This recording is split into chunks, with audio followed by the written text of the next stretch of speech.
Bismillahirrahmanirrahim. Assalamualaikum warahmatullahi wabarakatuh. Selamat datang di MTA Cabang Jatisrono 2 dengan alamat Jatisrono RT 02 RW 01 Kecamatan Jatisrono. Perkenalkan, nama Sundun Harjono yang diamanai sebagai Ketua Cabang Jatisrono 2 Perwakilan Wonogiri. MTA Jatisrono 2 ini sejak tahun 2015 yang diresmikan di Silatnas 2 di Jakarta, yang resmikan Al-Ustadz Dr. Andes Samad Supino dan Bapak Presiden Joko Widodo. Dengan pengurus lama, Ketua Bapak Sundun Harjono, Sekretaris Bapak Subagio Nur, Bendahara Bapak Sutarmo. Pengurus baru, Ketua Sundun Harjono, Sekretaris Bapak Junaidi, Bendahara Bapak Sutarmo.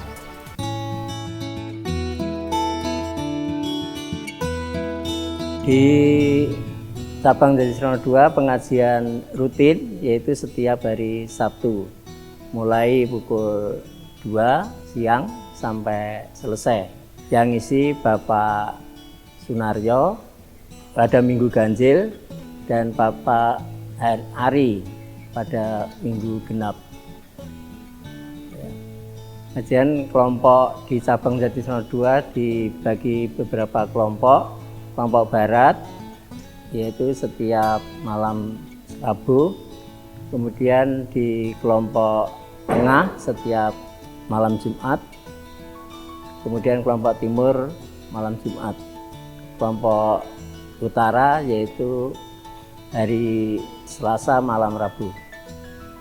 Untuk kelompok putri yaitu di hari Selasa siang, di berputar, maksudnya bergilir dari rumah ke rumah semuanya.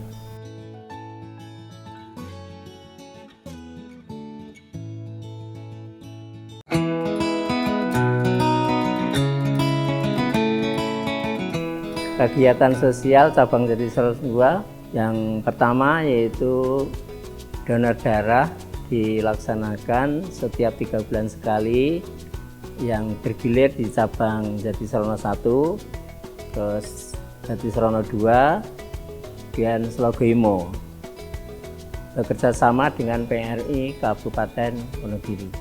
Kerja bakti yaitu merampasi pohon-pohon yang masuk ke jalan, kemudian menyapu, membersihkan, mencabuti rumput dan sebagainya. PMMD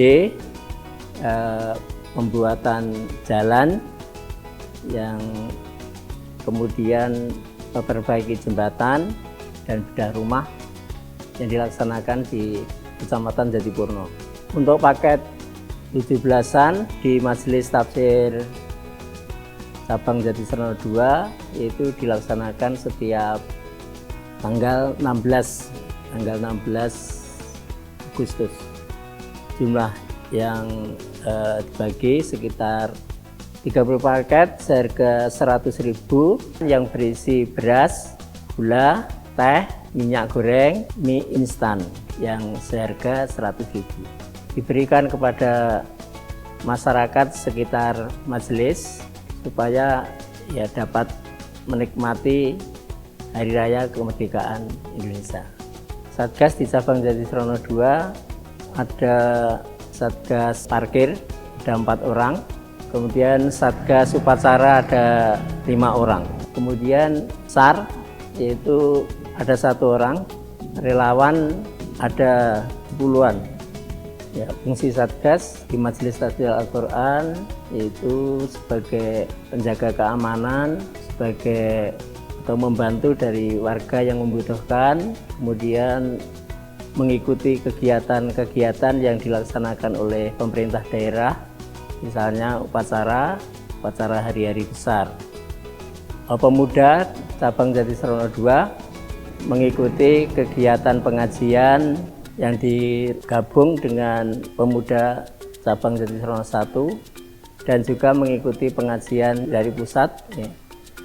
Kemudian ikut kegiatan di tingkat perwakilan, kemudian juga pemuda di tingkat pusat. Untuk kegiatan cabang Jatisrono di bidang pendidikan non formal yaitu TPA setiap hari Rabu. Diampu oleh Ibu Pujiatmi, kemudian yang kedua Ibu Fitri, kemudian bidang pendidikan yang lain yaitu Taksin yang dilaksanakan hari Kamis yang diampu Bapak Supardi dari cabang Jatisrono 2.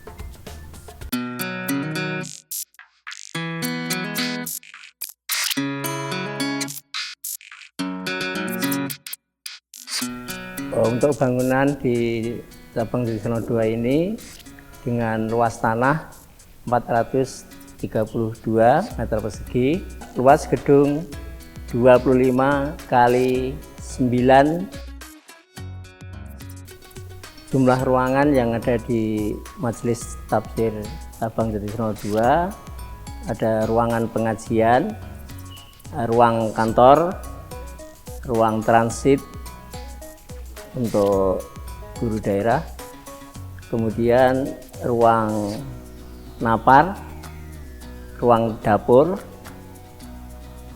ruang parkir, ruang kamar mandi yang berjumlah 6, kemudian ada ruang untuk kegiatan napar di bulan Ramadan, aula atas di lantai 2. Untuk gedung Jatisrono 2 dibangun dengan warga, bersama warga dengan cara infak.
Warga cabang Jatisrono 2 meliputi 1.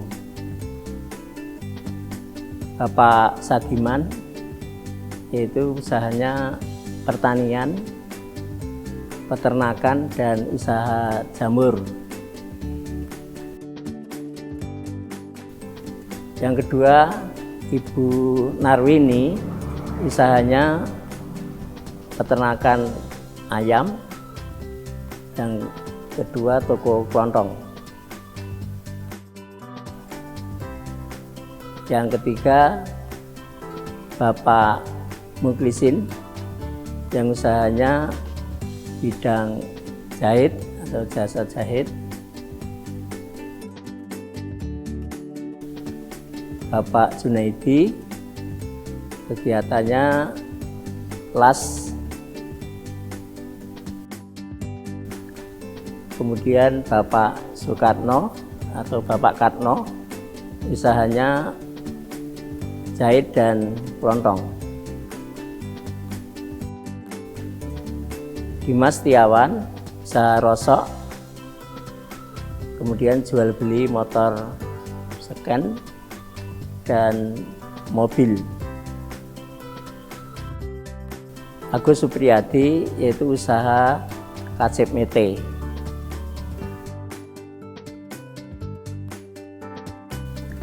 Pak Bambang, usahanya yaitu jual beli mete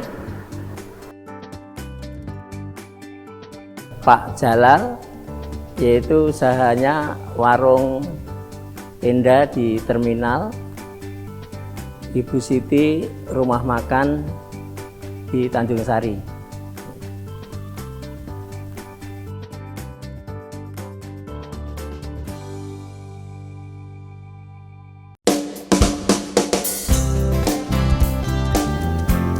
Assalamualaikum warahmatullahi wabarakatuh. Saya Hari Subagio, alamat saya di Jatisari, Jatisrono.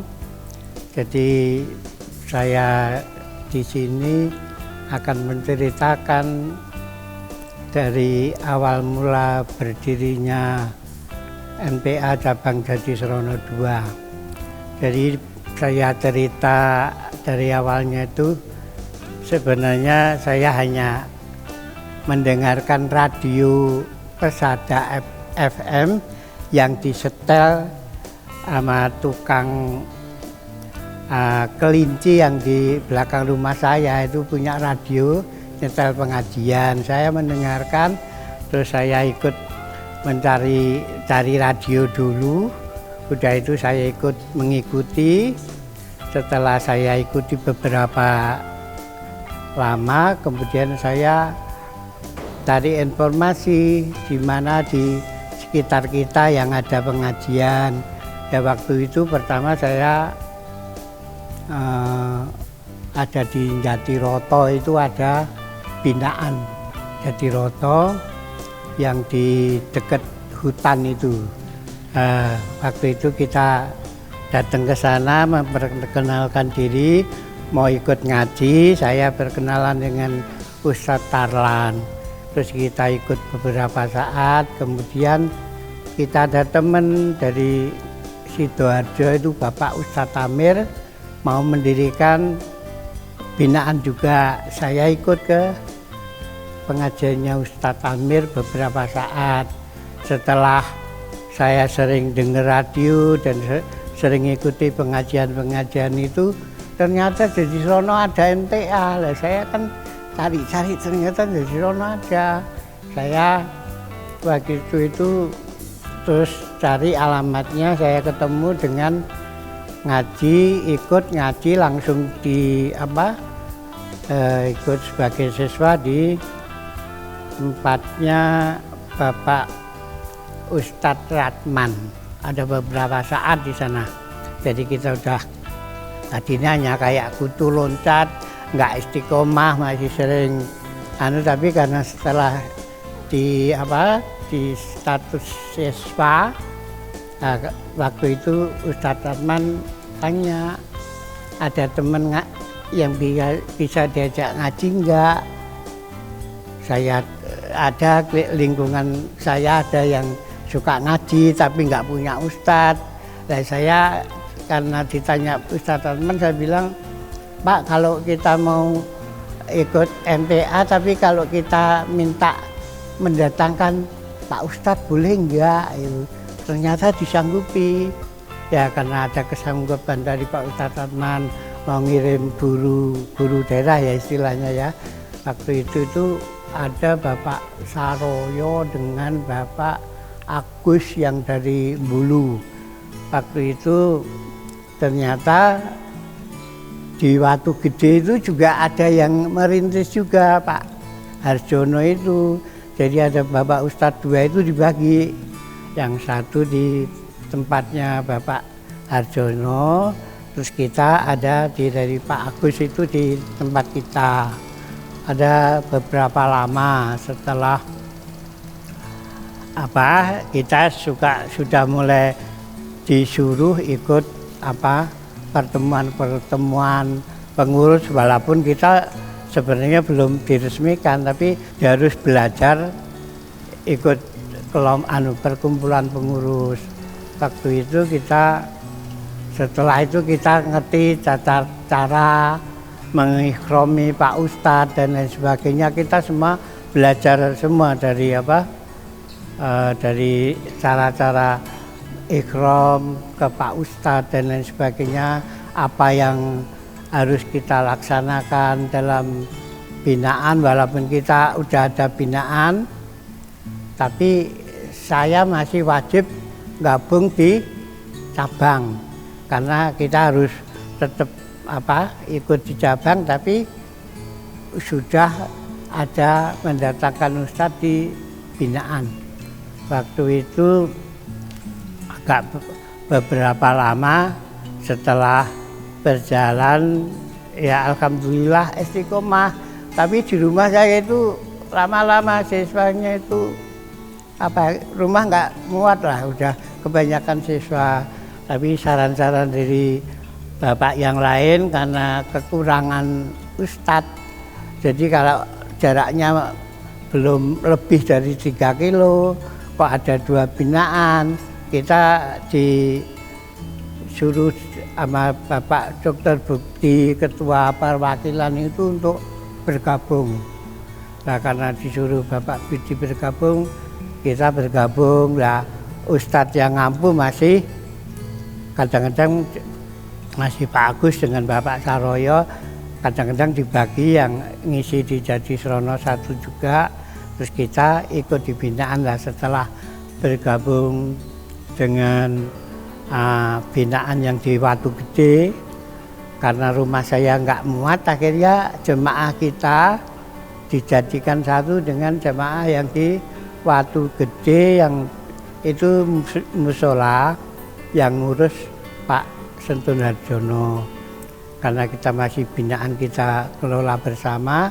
Akhirnya setelah berjalan sekian lama, alhamdulillah kita bisa diresmikan, kita bisa istilahnya iuran untuk menabung untuk membeli tanah di sini sekarang. Jadi dari awal tuh ya kita dapat talas lah, dari nol kita ya sambil istilahnya sambil tetap istiqomah ngajinya, sedikit-sedikit kalau ada kelebihan kita bisa sampai membangun ini. Alhamdulillah saya sangat bersyukur sekali. Jadi saya sampai kadang-kadang terharu melihat sudah berjalan begini. Alhamdulillah semua dikasih kelancaran sama Allah. Dan kita semoga yang ke depan ini teman-teman kita yang mendukung bisa juga istiqomah. Saya kalau bercerita sekarang melihat itu benar-benar terharu, Pak. Saya rasa bersyukur kita pengajian bisa berjalan. Alhamdulillah sudah tidak ada rintangan lagi, sudah tidak ada berita-berita yang negatif lagi. Kita sudah senang gitu ya. Terus alhamdulillah teman-teman juga semangat. Saya sudah nggak begitu aktif secara fisik, tapi insya Allah secara moral kita dukung. Ada beberapa kendala sedikit, tapi saya anggap kalau kita bandingkan dengan cabang-cabang lain yang ada insiden dan lain sebagainya, intimidasi dan lain sebagainya, alhamdulillah kita bisa melalui itu. Dan dengan mereka berbuat begitu itu karena saya menganggapnya dia itu belum tahu kita siapa. Itu kalau bisa memang kita harus semangati. Saya sendiri juga punya anak itu juga agak sulit, Pak. Istilahnya masih ngajinya itu kalau pas lagi mau aja, kalau pas nggak mau kita paksa-paksa itu ya agak sulit juga. Jadi saya perhatikan sekali kalau itu memang nun sewu. Hidayah itu benar-benar datangnya dari Allah. Bukan kita yang memberikan hidayah ke orang, tidak bisa. Allah yang membimbing, ya kita memang kasih semangat. Ini ada 1-2 kemarin ada yang baru lagi ikut pengajian, itu saya juga senang, kita sambut, kita ayo ikut kelompok. Ternyata dia mendengar radio juga.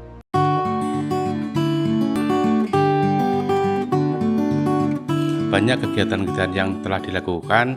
Untuk itu kami mengucapkan terima kasih kepada MTA Jatisrono II khususnya beserta dengan jajaran atas apa yang telah dilakukan untuk bersama-sama meningkatkan kualitas iman warga masyarakat Kecamatan Jatisrono. Kegiatan-kegiatan yang telah kami lakukan bersama-sama dengan MTA dan jajarannya baik Jatisrono II maupun Jatisrono I itu yang jelas ketika upacara-upacara hari besar misalnya kegiatan 17-an pasti ada barisan dari MTA ikut terlibat di dalamnya. Juga ketika kegiatan-kegiatan penanganan bencana, kegiatan-kegiatan sosial kemasyarakatan yang kami lakukan biasanya MTA terlibat di dalamnya. Selain itu ada kegiatan-kegiatan positif donor darah, kemudian ketika ada dibutuhkan dalam hal pemugaran kantor Koramil, MTA juga terlibat ikut bekerja sama meringankan beban kami untuk ya, dan juga bencana-bencana alam yang lain.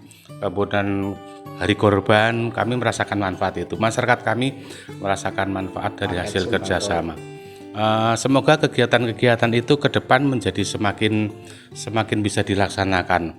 Pemberian bantuan sosial berupa paket sembako bisa lebih ditingkatkan sehingga kehadiran MTA semakin dirasakan dan semakin bermanfaat di Kecamatan Jatisrono.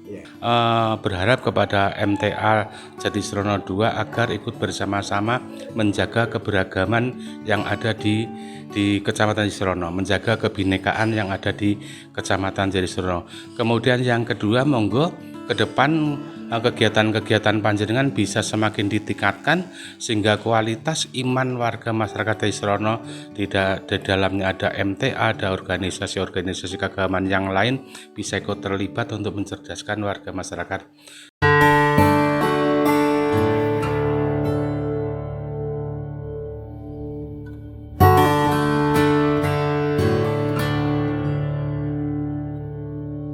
Untuk kami selaku wakil masyarakat RT 2 Jatisrono, dengan adanya gedung MTA Pak, sampai sekarang ini itu dengan keadaan aman, nyaman dan tertib, dan selaku masyarakat itu dengan keadaan tidak ada keluhan apa yang dikatakan bagi gedung MTA. Dan saya ucapkan banyak terima kasih ada gedung MTA yang berada di wilayah RT 2 Jatisrono. Yang pertama, gedung MTA selama berdiri di RT 2 itu sangat-sangat banyak bantuannya, yaitu yang berupa rumah tidak layak huni, bantuan sembako, ataupun kerja bakti di wilayah, bahkan diadakan kegiatan donor darah dan lain-lain. Untuk saran, kami pesan apa yang sudah dilakukan di gedung MTA itu saya harapkan sangat maju dan aman, tentram untuk wilayah lingkungan, baik itu segi agama lain, Pak.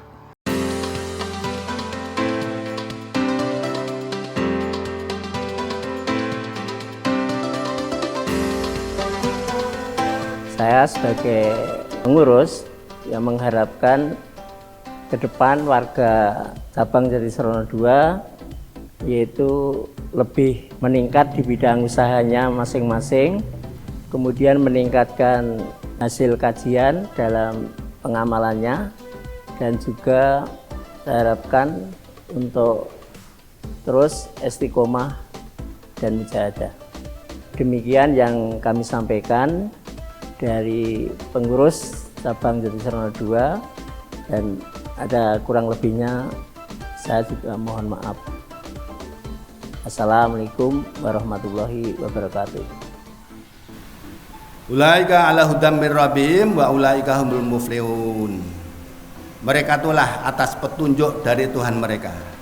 Wa ulaika, dan mereka itulah humul muflihun, orang-orang yang beruntung.